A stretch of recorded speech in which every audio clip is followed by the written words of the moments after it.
Ready to move in premium triplex villas at Bachapalli APR Projects.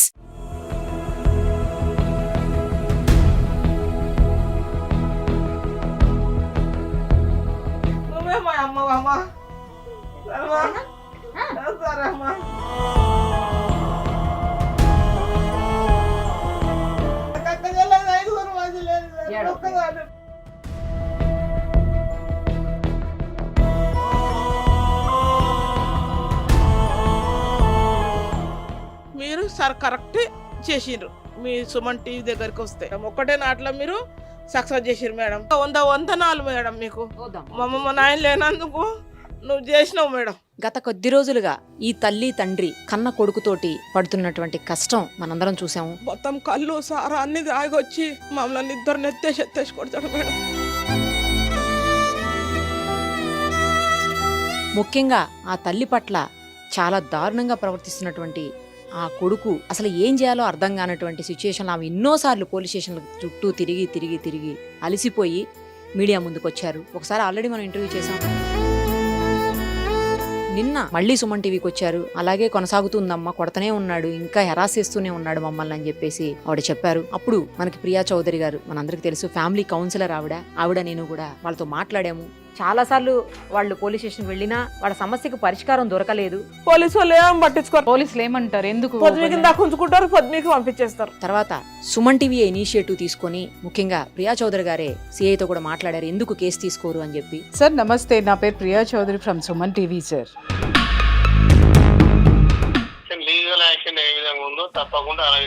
Please ఆ తర్వాత మన రిపోర్టర్ని పంపించాము. వీళ్ళని తీసుకుని వెళ్ళి అక్కడ కంప్లైంట్ కూడా చేశారు. దాని పర్యవసానంగా పోలీసులు చాలా పాజిటివ్గా రియాక్ట్ అయ్యి ఈరోజు మార్నింగే ఆ దుర్మార్గుణ్ణి అరెస్ట్ చేసి రిమాండ్ చేశారు. ఐపీసీ సెక్షన్స్ 307, 354 రెండూ కూడా పెట్టారని తెలుస్తోంది. కొద్ది రోజులైనా కనీసం వాళ్ళకు ఉపశమనం లభిస్తుందేమో. దీనికి శాశ్వత పరిష్కారం ఏంటనేది మళ్ళీ చూడాల్సి ఉంటుంది.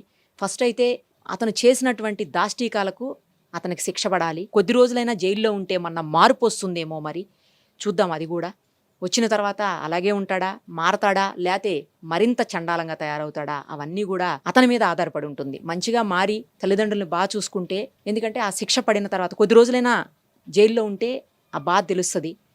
మారితే మంచిగా వాళ్ళ తల్లిదండ్రులకి ఇబ్బంది ఉండదు. లేకపోతే అప్పుడు ఏం చేయాలనేది కూడా మరోసారి ఆలోచించాల్సి ఉంటుంది. ఒకసారి ఆమెతో మాట్లాడదాం. ఎందుకంటే ఏదో ఇంటర్వ్యూ చేసాం వెళ్ళిపోయాం అని అనుకోకుండా సుమన్ టీవీ ఒక ఇనిషియేటివ్ తీసుకుంది. ఆ తల్లికి ఎట్లయినా న్యాయం జరిపించాలి అన్న ఉద్దేశంతో పోలీసులతోటి మాట్లాడి ఈరోజు అరెస్ట్ వరకు, ఎందుకంటే ఆమె చాలాసార్లు తిరిగారు ఇప్పటికే పోలీస్ స్టేషన్ చుట్టూ. ఆమె చెప్తున్నారు, అమ్మ చాలాసార్లు తిరిగారు కదా మీరు. చెప్పారు మేడం, 200 సార్లు 100 సార్లు కూడా వచ్చారు. వీళ్ళు తాగుతూనే ఉంటాడు, వాడు తాగుతూనే ఉంటాడు, వాడు ఎప్పుడు తాగుతూనే ఉంటాడు. ఆడు పనికోడు, పైసలు ఇవ్వకపోతే కొడతాడు మేడం. మీ దగ్గరకు వస్తేనే ఇప్పుడు ఇది న్యాయం జరిగింది మేడం. నువ్వు చేస్తే నాకు అన్నసార్లు గుర్తొచ్చింది, అంతే. నువ్వు హెల్ప్ చేసినావు మాకు, అంతే. అన్నిసార్లు తిరిగిన పోలీసు వాళ్ళు మీరు డ్రెస్ ఎందుకు వేసుకున్నారు అని కూడా అన్నా నిన్న నేను. మీరు డ్రెస్ ఎందుకు వేసుకుర్రు, మీరు డ్యూటీలు ఎందుకు చేస్తున్నారు, మీరు అనవసరంగా డ్రెస్సులు ఇప్పి పడేయరు అని చెప్పిన. వాళ్ళు ఏం అనలేరు కూడా, నన్ను ఏం అనలే. మీ దగ్గరకు వస్తే పదే వందనాలు. మీరు సార్ కరెక్ట్ చేసిండ్రు. మీ సుమన్ టీవీ దగ్గరికి వస్తే మీరు మాకు హెల్ప్ చేసిర్రు మేడం. ఇది ఒక్కటి మంచిగా చేసిర్రు మాకు, అంతే. తిననీక బియ్యం కూడా లేకపోతే బియ్యం కూడా అమ్మేసుకున్నాడు మేము అష్టక్కలే. బియ్యం అమ్ముకుంటు ఓలో చెప్పేసిరంట ఫోన్ చేసి, ఇట్లా కారు వచ్చి తీసుకుపోయింది అని. రాత్రి వచ్చినాక అడుగుతున్నాడు. మళ్ళీ 4 గుడ్లు తెచ్చుకొని క్వార్టర్ కొనుక్కొచ్చుకొని తాగి తిని పండిండేమో రాత్రి. మేము అవతల రూమ్ లో వండుకున్నాం మేడం. అదే అమ్మ, మీరు ఫోన్ చేస్తే ఏమీ తినలేదు మేడం. తినలేదు ఇంతవరకు, ఇంకా తినలేదు. ఇంత చికెన్ ఇంత కొంచెం అన్నం తెచ్చుకున్నా కదా, అదే తిన్నాం. అదే అరుగులో కూర్చొని తిని పండుకున్నాం. కొంచెం ఆ టైం దోశ తినిపించారు. మళ్ళీ అప్పుడప్పుడు నాకు అరగదు, నేను తిన్నాను. నాకు కొంచెం అన్నం పెట్టిరు, నేను అదే రాత్రికి తిన్నా. అందుకే ఫుడ్ కూడా తెచ్చాము, తినండి. మీ వల్ల నాకు న్యాయం జరిగింది మేడం. నీ కాలు మొక్తా. మీ వల్ల నాకు మంచిగా చేసిండ్రు. లేకపోతే మమ్మల్ని కొట్టి ఇదే అందరు వచ్చిర్రు, బస్సులో వాళ్ళు అందరు వచ్చిర్రు, అందరు చెప్పిర్రు. అవి చెప్పేసిర్రు, అందరి పేర్లు రాసుకున్నారు. మస్తు కొడతాడు వీడు, తీసుకుపోయిర్రు అని అందరు చెప్పేసిర్రు. షాప్ ఆయన కూడా వచ్చి కరెంట్ షార్ట్ పెడతాడు, వాళ్ళ అమ్మక ఈటర్ తీసుకున్నావో ఈటర్ తీసుకొని కరెంట్ షార్ట్ పెడతాడు, వాడు తీసుకుపోయినరా అని చెప్పేసిర్రు. అందరు చెప్పేసి పేర్లు రాసుకున్నారు. ఈ దిండు ఒక బెడ్షీట్ పెట్టిడు కదా మొక్కారికి, అవి కూడా తీసుకుపోయినరు తీసుకొని పోయారు. న్యాయం జరిగింది మేడం, న్యాయం జరిగింది మేడం. మళ్ళీ ఆయన రాకుండా చెయ్యాలి మీరు. ఆయన వస్తే మళ్ళీ మేము ఫోన్ చేస్తాం. ఎట్లా అంటే మా అన్నకు నువ్వు ఫోన్ చేయాలి. అన్న హెల్ప్ చేస్తాడు. అన్న అత్తగారి దగ్గర డబ్బులు ఉన్నాయి.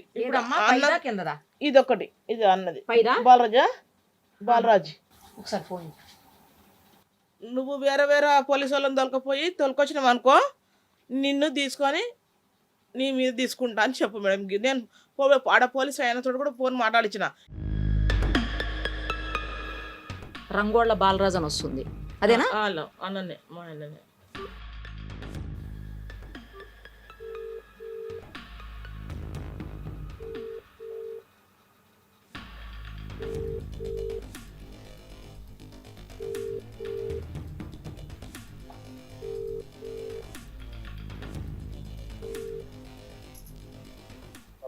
హలో, బాలరాజ్ గారా?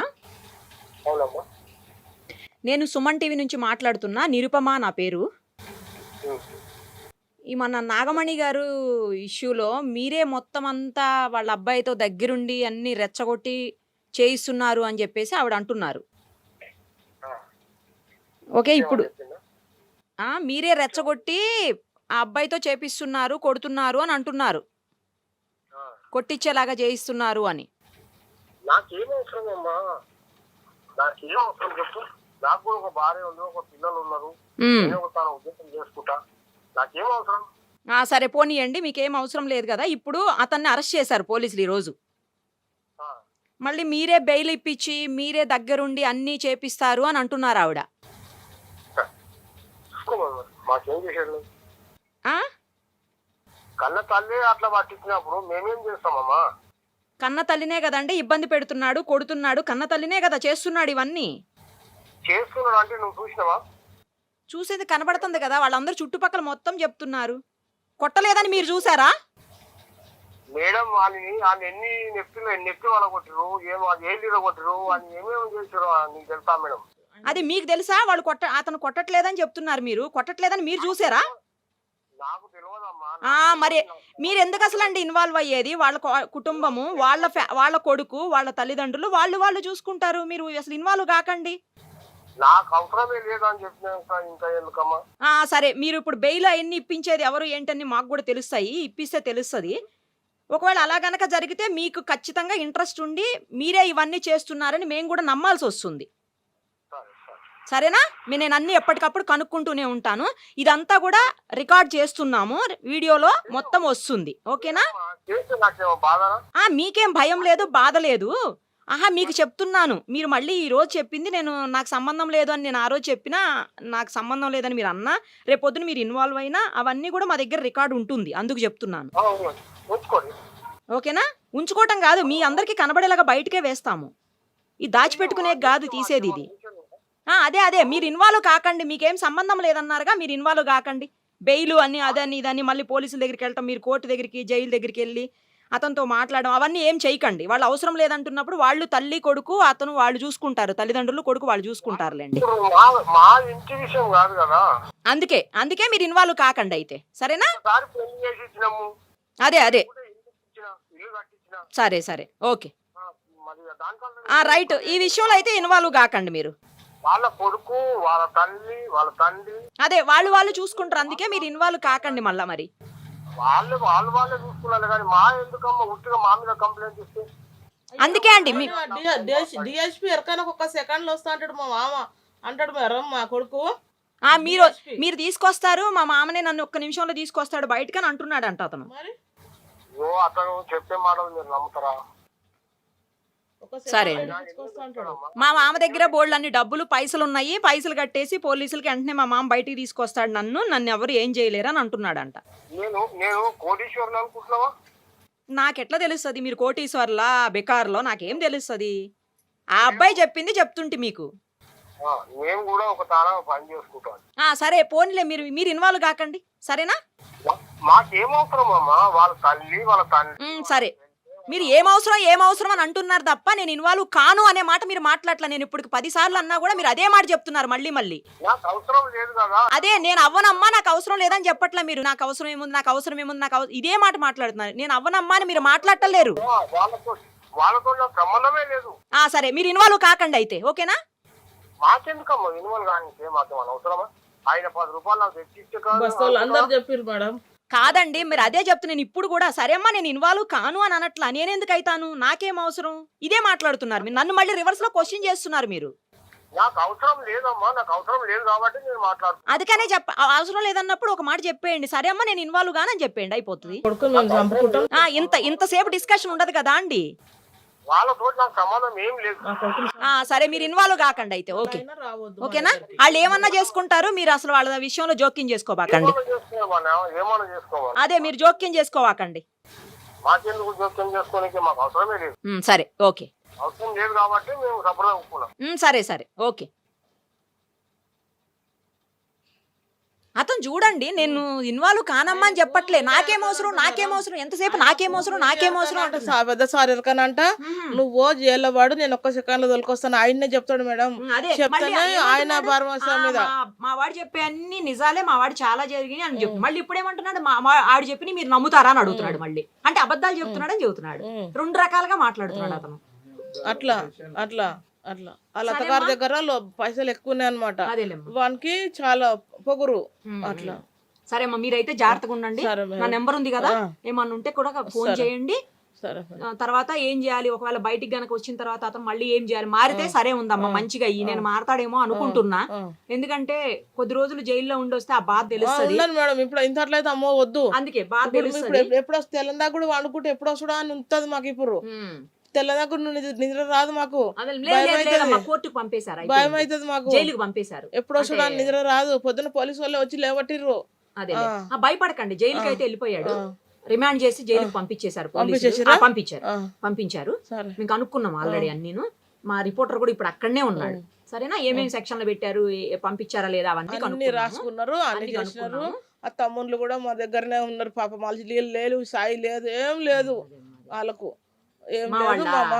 మీ వాళ్ళు కూడా చాలా హెల్ప్ చేసిర్రు. వాళ్ళు కూడా నాకు ఇక్కడ వదిలిపెట్టిపోతే మా వానికి ఫోన్ చేసిరంట, మీ వాళ్ళు ఇడికి పోయిర్రంట అని. మా వాడు వచ్చి అడుగుతుండు, మీరు అడిగి పోయినారా అంటే అడుగుతుండు. మేమేం అనకుండా పోయి అందులో పోయి వండుకున్నాం. ఇక భయపడకండి. సరే మేడం, మీ దగ్గరకు వచ్చినతేనే ఇది అయిపోయింది మేడం. లేకపోతే పోలీసు వాళ్ళు ఉట్టిగా వేస్ట్, అన్ని సార్లు తిరిగినాము కానీ ఏం పట్టించుకోలేరు మేడం. లేకపోతే తిట్టి వెళ్ళగొడతారు, తిట్టి వెళ్ళగొట్టేస్తాం. మీ దగ్గరకు వచ్చాకనే ఇది న్యాయం జరిగిపోయింది. చాలా గట్టిగా తీసుకురు మేడం. ఒక్కటే నాట్లో మీరు సక్సెస్ చేసిరు మేడం. మీకు 100 వందనాలు మేడం. మీకు మా నాయన లేనందుకు నువ్వు చేసినావు మేడం, అంతేనా? ఇప్పుడు మా వారికి మస్తు ఫోన్లు వస్తున్నాయి, మెసేజ్. ఫోన్లు మాకు పెద్ద ఫోన్లు తెలియదు మేడం, పెద్ద ఫోన్లు తెలియదు. నా కొడుకు నంబర్ ఫోన్ వద్దా అన్నారు. ఇది నా కొడుకు తీసుకోవాలి. సరే అమ్మా, జాగ్రత్తగా ఉండండి. ఏమన్నా అవసరం అయితే ఫోన్ చేయండి. ఒకవేళ వచ్చిన తర్వాత మారితే మంచిగా పర్వాలేదు, లేదు అంటే గనక అప్పుడు ఏం చేయాలనేది మళ్ళీ చూద్దాం. జాగ్రత్తగా ఉండండి. తినండి, అన్నం తీసుకొచ్చాను, తినండి సరేనా? ఎందుకంటే ఈ ఫుడ్ తెచ్చాను, మళ్ళీ రాత్రి ఇంకేదైనా ఫుడ్ అది ఇబ్బంది లేకుండా. అందుకే నువ్వు ఫోన్ చేయగలరు. నాకు ఏడుపు వచ్చిందమ్మా, మా అమ్మ లేదు, చచ్చిపోయింది. నువ్వే మా అమ్మ.